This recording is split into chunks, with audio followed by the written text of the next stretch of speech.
charging.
Zhao Mung, l'un de mes préférés depuis que je suis enfant, ce plat de légumes appelé Zhao Mung dans le nord avec le son Z et Zhao Mung dans l'accent du sud du Vietnam, est également connu sous le nom de Kong Xin Cai en chinois, et c'est aussi populaire dans la cuisine chinoise, où il est littéralement traduit par légumes au cœur creux.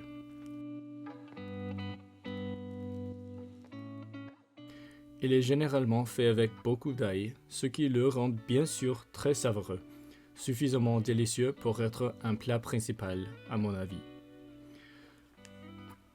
La plupart des gens savent que la nourriture vietnamienne est pleine d'herbes fraîches et crues, mais il existe également de nombreuses options pour les légumes cuits et manger beaucoup de légumes est la clé pour sentir bien et rester en bonne santé lors de mes voyages.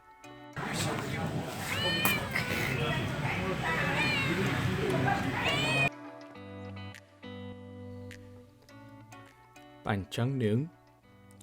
Pratiquement inconnu de moi avant de venir au Vietnam, cette collation, appelée bánh tráng nướng, est ce que certains appellent apparemment une pizza vietnamienne, ou peut-être que la pizza est une bánh tráng nướng italienne.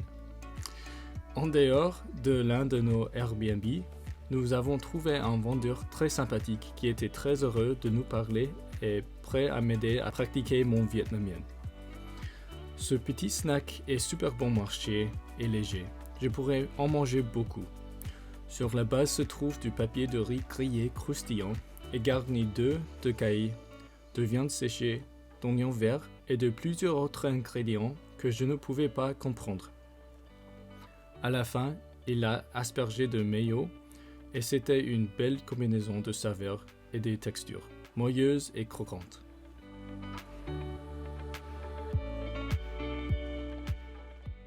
Aussi, mon ami est végétarien, l'a commandé sans la viande, kham thịt, et c'était tout aussi délicieux.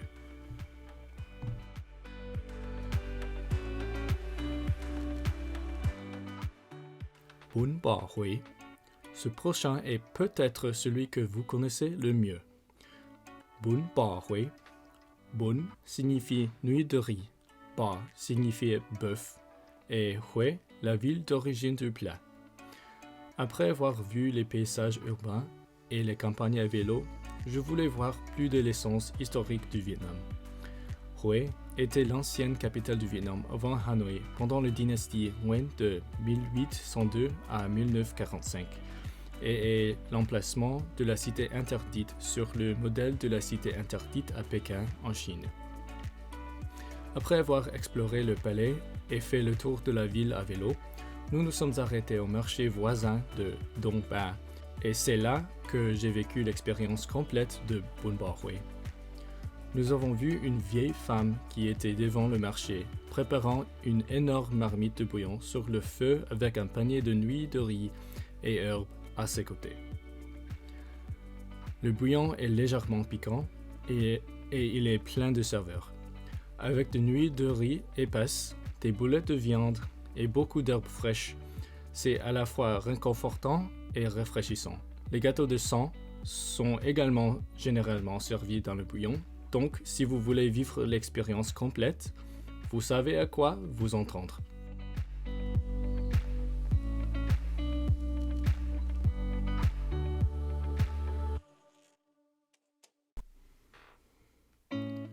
bánh bèo.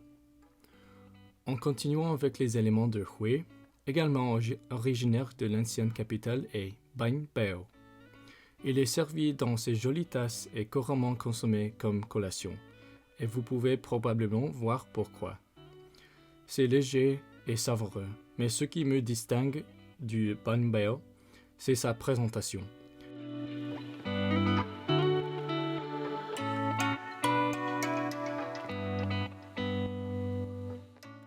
Les dizaines de petites tasses sont faites avec du riz cuit à la vapeur et farine de tapioca, et garnies de crevettes ou de viande. Combinées avec des piments de nước mắm, une sauce de poisson sucré, de l'ail et d'autres garnitures savoureuses, j'ai fini 20 petites tasses en quelques minutes et j'avais encore faim.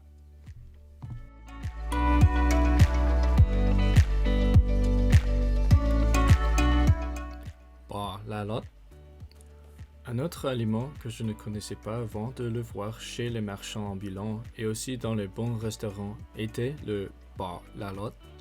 Bò signifie bœuf en vietnamien et lá lót fait référence aux feuilles appelées feuilles de bétel qui entourent la viande hachée. Probablement à cause de sa forme, il m'a rappelé des feuilles de vigne méditerranéennes et arabes farcies. J'aime la combinaison de légumes avec des herbes autour de la viande qui était pleine de saveurs et aussi saine car elle vient aussi généralement avec les préparations vietnamiennes habituelles de laitue, d'herbes et d'autres légumes. D'un étal de rue à un steakhouse, ce plat savoureux peut être trouvé dans tout Ho Chi Minh et probablement dans tout le pays. Combiner ce repas ou n'importe quel autre avec du café soda, du café au lait vietnamien et du sinh tố ou des smoothies et vous obtenez un repas incroyablement satisfaisant.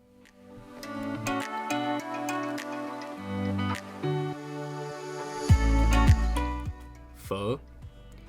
Et bien sûr, il est sur la liste, étant l'icône de la cuisine vietnamienne à travers le monde. Pho. Il ne fait aucun doute que ce plat est célèbre, avec un bouillon réconfortant et des nuits de riz sirupeuses.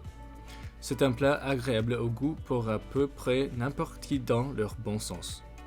Si vous connaissez le pho, vous serez peut-être surpris de constater qu'il est normalement consommé au petit déjeuner au Vietnam.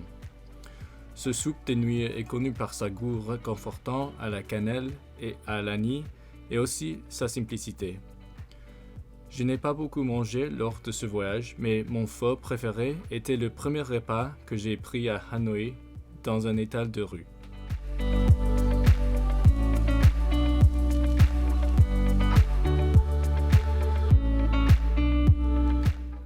Gỏi đu đủ. Ensuite, la salade de papaye, ou en vietnamien, gỏi đu đủ. Gỏi se traduit par salade et đu đủ est un mot étonnant qui signifie papaye. Originaire de l'ethnie laotienne, ce plat est très répandu en Asie du Sud-Est, notamment en Thaïlande, au Laos et au Vietnam. Je n'étais pas folle de ce plat froid de papaye verte au début, mais après l'avoir mangé plusieurs fois, je me suis retrouvé avec une envie incontrôlable. En plus d'être un plat léger et sain, il est extrêmement savoureux, avec de l'ail, du basilic, des piments, de la sauce de poisson, du vinaigre, des cacahuètes et des crevettes ou de la viande. Un autre de ces plats végétaux lourds, frais et savoureux, pourrait être un repas pour moi si la taille de la portion est suffisamment grande.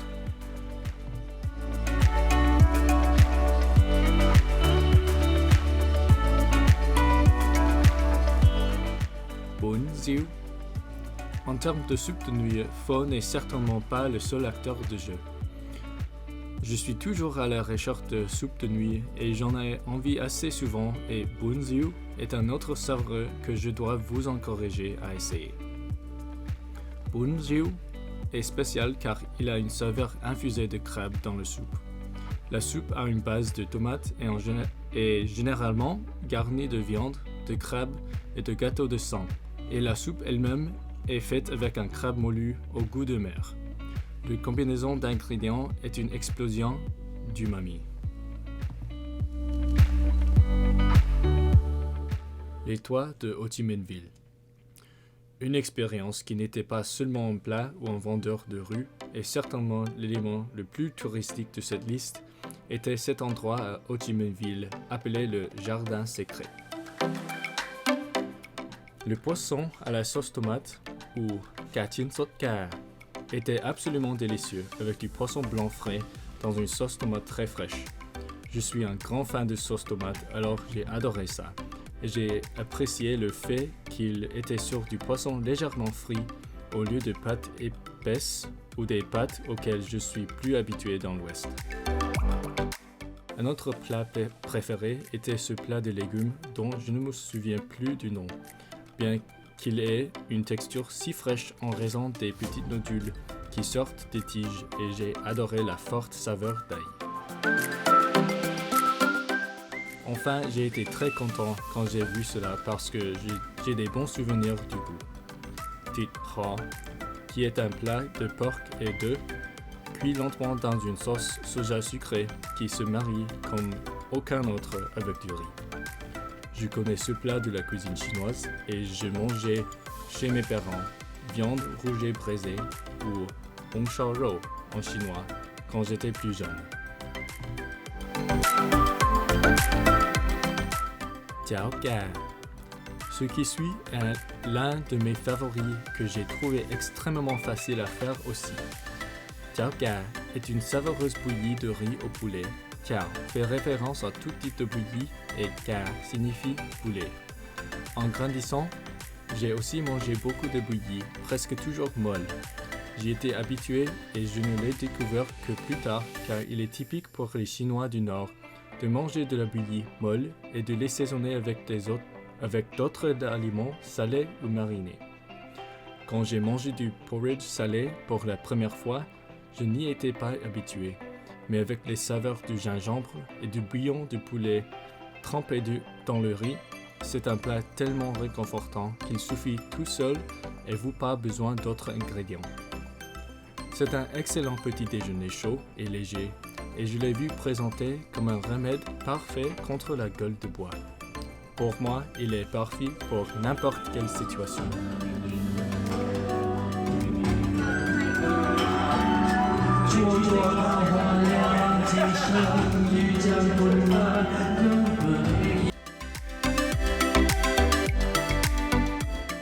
Chao Cá. Enfin, ironiquement, le plat vietnamien le plus recommandé que j'aime et que j'estime sous-représenté est le Chao Cá.